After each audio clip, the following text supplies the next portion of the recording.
and this is I think my 8th attempt now at trying this video because I keep getting some kind of interruption. So anyway, today I'm doing a review on Stephen Law's Ghost Train. Now, as you probably guessed by the name of the book and the cover, it is a horror. So I'm going to quickly, as quick as I can, as spoiler free as I can, talk about the plot of the book, and then I'll give you my opinion of it. So basically, as I said, it's by Stephen Laws and it came out in 1985. Now bear that in mind, that technology wise and things like that. So anyway, so it's about a man named Mark Davis. He's 30 years old, lives in Newcastle, has a wife and a young daughter called Helen, right? He has a meeting one day and he has to get the train from Newcastle train station, so he goes on the King's Cross line to get to, I think it was Doncaster, but I can't remember. If you're not familiar with the King's Cross line, it's the King's Cross station in London to Edinburgh Waverley in Scotland. So it's, a long journey if you're going from London to Edinburgh, and I think there's like 20 stops along the way, something like that. So anyway, he gets on this train to go wherever it is he's going for the meeting. I can't remember offhand. And then the next thing he wakes up in hospital. Turns out he's been in a coma for about 8 months. He has no recollection of what happened after the point of going through the ticket barrier to get on the train. So, he's obviously very confused, and his family are very confused, but obviously relieved to have him back because they didn't know if he was going to live or die. He has physical injuries as a result of this, breaking a lot of bones, obviously. I don't know if I said, because my head is pickled now, seriously, with all these interruptions. He somehow managed to fall off the train. In case I didn't say that, because I don't bloody know now. He doesn't know if he fell, if he was pushed, if there was like a mechanical thing, like the doors opened, or, and it was a complete accident. He has no idea what happened, just that he somehow managed to fall off the train. So anyway, as I say, broken bones, but obviously been in the coma, most of that is healed, but he's getting some physio, he's having to see a therapist because obviously he lost his memory, plus he's having these really horrific nightmares, like waking dreams that's just like, they're terrifying, like he's waking up screaming in the middle of the night, and in addition to this, he has this compulsion to go to Newcastle train station almost every day. He needs to go. He can't explain it. He just has this need that he has to go there. Most of the time he just sits there drinking coffee and like people watching and thinking about things, the train and what have you. But a couple of times he has actually tried to go through the barrier, but he basically has a panic attack when he tries to do this. Now, other stuff happens and that, but I'm not going to go into everything. But basically he meets a man called Chatterton, who is an ex-detective inspector. And he is the guy that was actually on Mark's case when it first happened, when he first fell from the train. And obviously the investigation fizzled out because they had no new leads, and then when Mark woke up, obviously didn't remember anything, so there was nothing they could really do. Chatterton, though, was also part of a task force that was set up because there was a lot of seemingly random murders and suicides and all these kind of things around the country. And I think he worked it out, it's going back to 1800 and something, this had been a long time this had been happening. And basically, where's my brain going now? Oh, see, that's because I've had to say these things umpteen times. I'm thinking, I've already said that, have I not?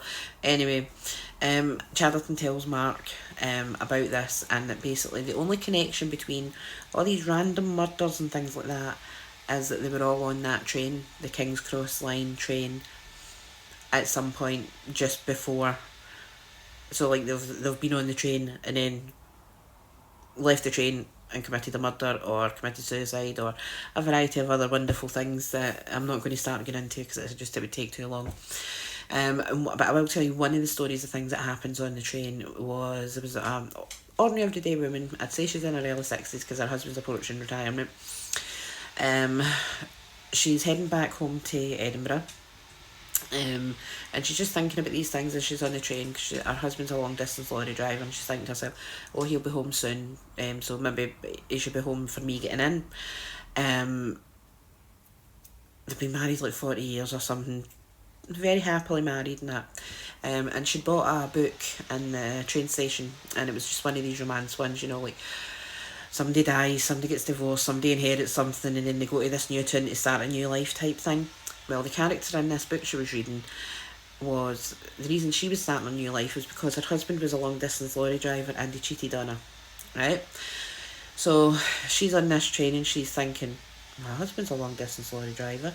And then she remembers this incident at a party like 20 years ago or something where her husband kissed another woman.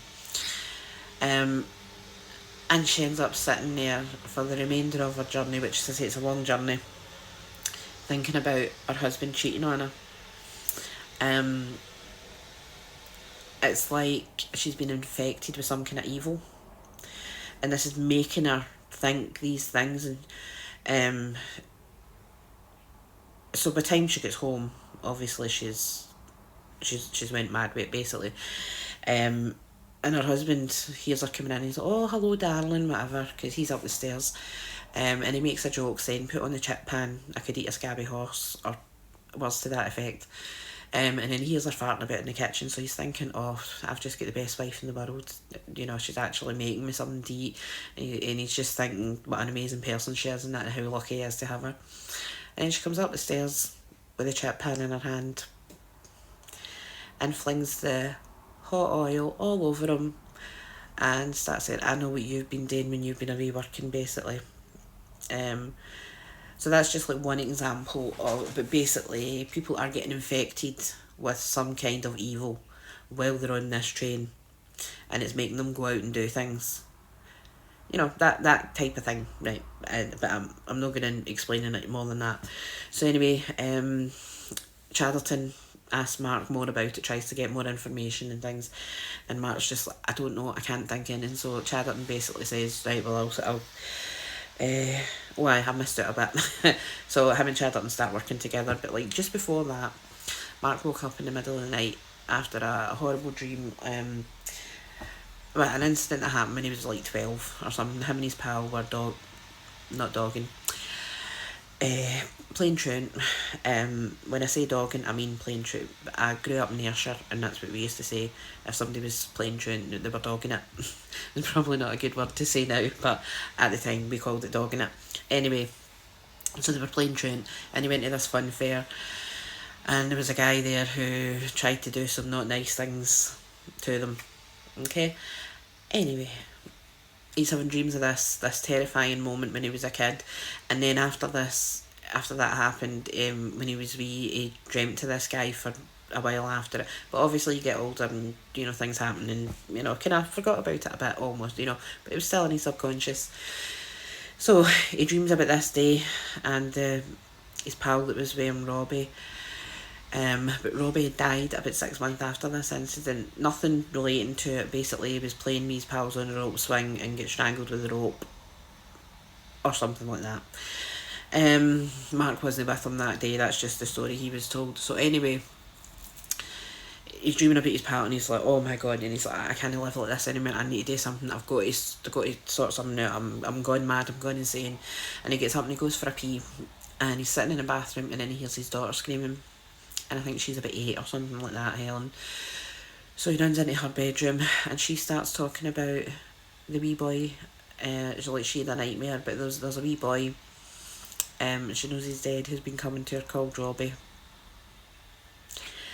So then the father's thinking, this is starting to affect her now, I need to do something. So this is like about 3 a.m. or something, but he phones his psychiatrist and he's like, we need to do something, hypnotise me, something, I need to find out what happened that day, I can't keep going on like this. So he goes to his therapist, not a very happy therapist. Someone got up out of his bed at that time in the morning, but you know, I'm not telling you every detail that happens. So basically, he gets put into hypnosis and starts to tell the story of what happened that day.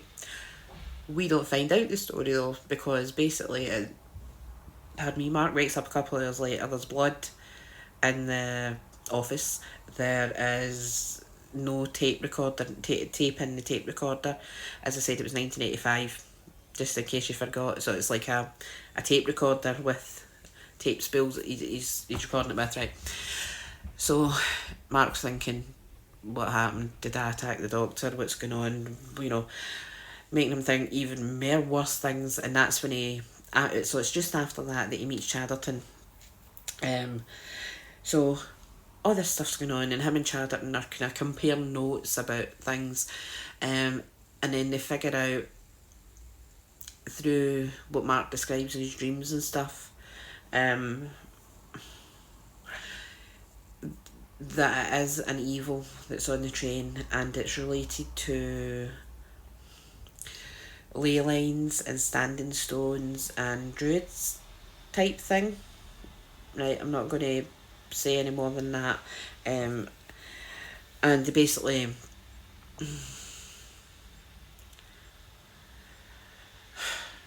they set off to try and stop it. So I'm not going to tell you what they do and what happens, because that would just spoil it if you haven't read it. But basically they go off and stop it. So that would be the end of the description of the book that I can remember and that I can say without loads and loads of spoilers. I enjoyed it. I did enjoy it. I didn't at first. It took me about 4 chapters before I actually get into it, because at first I was just thinking I just couldn't get into it, and I don't know if that's just me because I get chronic migraines and I had a long had a migraine, so I don't know if it was me just not being able to focus on it, or I don't know, but it took me 4 chapters to get into it, but after that I could hardly put it down. I mean, look how thick it is. I managed to read it in about 3 days, and that was me. I was going to the gym, I had choir stuff, one thing and another, and I managed to read it in 3 days because I just couldn't put it down after that point. So yes, yes, it was very, very, very good. Would I read it again? I don't know. Maybe, possibly.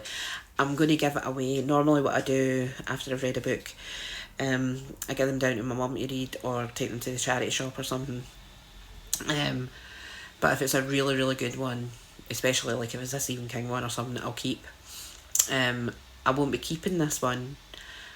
That's not to say like if I ever come across it again I wouldn't get it and read it again, but it's no one that I'll be purposefully keeping to read again. But I really did enjoy it, and I know I'm well late to the party because it was out in 1985 and probably loads of people have already read it. But as I say, I don't know, did I say? I don't know if I said at the start of this video, because as I say, this is like my 8th attempt. Basically, try again.